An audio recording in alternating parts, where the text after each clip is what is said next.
உண்மை கதைய மையமா வச்சு எடுக்கப்படுற படங்களுக்கு எப்பவுமே ரசிகர்கள் மத்தியில நல்ல வரவேற்பு கிடைக்கிறது உண்டு. அந்த வகையில இயக்குனர் ஞானவேல் இயக்கத்துல சூர்யா முக்கிய கேரக்டர்ல நடிச்சு ரிலீஸ் ஆன திரைப்படம் தான் ஜெய்பீம்.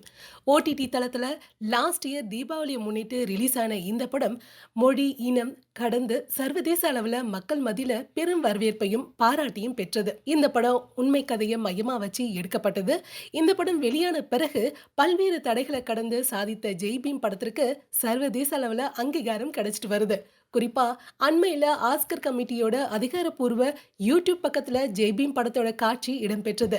அந்த யூடியூப் பக்கத்துல ஒரு தமிழ் படத்தோட காட்சி இடம்பெறுவது இதுதான் ஃபர்ஸ்ட் டைம்.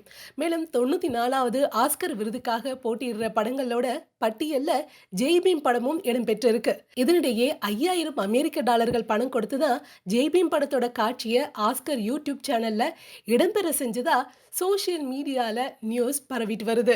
இந்த மாதிரியான பல நியூஸை தெரிஞ்சுக்க காமன் மேன் மீடியா சேனலை மறக்காம சப்ஸ்கிரைப் பண்ணுங்க, லைக் பண்ணுங்க, ஷேர் பண்ணுங்க.